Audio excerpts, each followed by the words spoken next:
আমরা এখন উড়িষ্যার এমন একটা পুজো মণ্ডপে এসেছি যেখানে বলা হচ্ছে স্মৃতিটুকু থাক।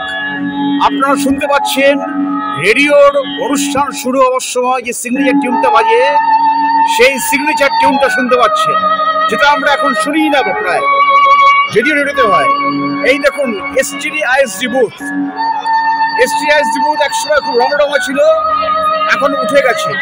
ওর জন্য নাম দেওয়া হচ্ছে স্মৃতিটুকু থাক। এই দেখুন হনুমানের বাদর খেলা। একসময় আমরা পাড়ায় পাড়ায় এই জিনিসটা আমরা দেখতে পেতাম, বাদর খেলা। এখন আর দেখা যায় না। এই দেখুন রবীন্দ্র রচনাবলী, অভিধান, ডিকশনারি। মোবাইলের যুগে রবীন্দ্র রচনাবলী, অভিধান, বইপত্র পড়া উঠেই গেছে। তারপরে দেখুন লেটার বক্স। আজকাল চিঠি তো অর্ডিনারি চিঠি তো পাঠানোই হয় না, যেটুকু পাঠানো হয় রেজিস্টার্ড পোস্টে পাঠানো হয়। অর্ডিনারি চিঠি, লেটার বক্স প্র্যাকটিক্যালি উঠেই গেছে। তাই জন্য স্মৃতিটুকু থাক। দেখুন বাইসাইকেল। বাইসাইকেল বাইসাইকেল যদিও চলছে, প্রায় উঠে গেছে। এই দেখুন ছোটবেলা আমরা দেখতাম, বায়োস্কোপ দেখতাম ছোটবেলায়, সেই বায়োস্কোপ। হ্যাঁ, তারপরে এই দেখুন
আচ্ছা, এটা আমরা এখন উড়িষ্যায় এসছি। উড়িষ্যায় এটা একটা খুব বড় জগদ্ধাত্রী পুজো। আপনারা সবাই এর আগে চন্দননগর জগদ্ধাত্রী পুজো দেখেছেন, কৃষ্ণনগর জগদ্ধাত্রী পুজো দেখেছেন। রিক্সায় এবার দেখুন জগদ্ধাত্রী পুজো। রিক্সায় জগদ্ধাত্রী পুজো এখনও শেষ হয়নি। লক্ষ্যে আমরা একটা জগদ্ধাত্রী পুজোর সঙ্গে দাঁড়িয়ে আছি। আমাদের সামনে এই পুজোর সভাপতি রয়েছেন।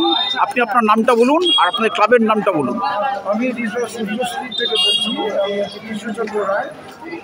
হ্যাঁ, এখানকার একজন সদস্য বলতে পারেন, আবার সেক্রেটারি যেটা বলতে হবে সেটাও বলতে পারেন। হ্যাঁ হ্যাঁ, পুরো পুজোটা পরিচালনা করি।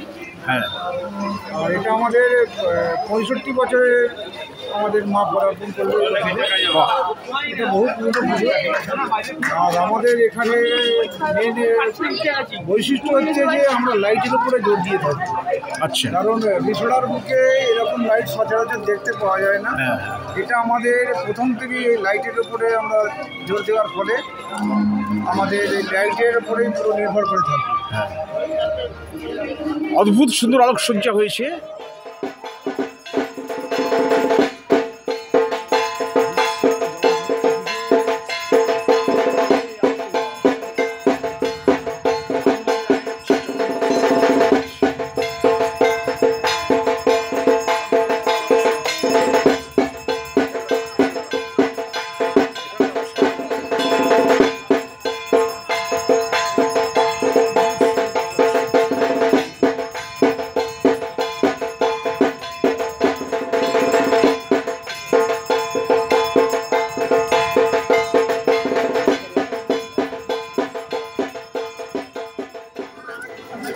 কেমন লাগছে? ঋষ্যার জগদ্ধাত্রী পুজো। এইটা ঋষ্যার বহু প্রাচীন যুগ ধরে চলে আসছে। হুগলির মধ্যে দ্বিতীয় বৃহত্তম জগদ্ধাত্রী পুজো। আচ্ছা, এখানে প্রচুর দূর দূর থেকে লোক আসে, প্রচুর সমাগম হয় লোকের, এবং মানুষ এখানে নির্বিঘ্নে নিশ্চিন্তে মাকে দর্শন করেন এবং ভালোভাবে মানুষ এখানে প্রতিমাকে দর্শন করে যান। প্রত্যেকবারের মতো এবারেও জগদ্ধাত্রী পুজো ঋষ্যাতে এখানে টোটাল পুজোর সংখ্যা এখন 100 থেকে 150 এবং আরও বেড়েছে এবং আগামী দিনেও এখানে আরও বাড়বে।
কৃষ্ণনগরও দেখেছেন, এবারে দেখুন ঋষ্যার জগদ্ধাত্রী পুজো। এই শুরু হচ্ছে, দেখুন সুবিশাল আলোকসজ্জা। চলুন আস্তে আস্তে করে দেখা যায়।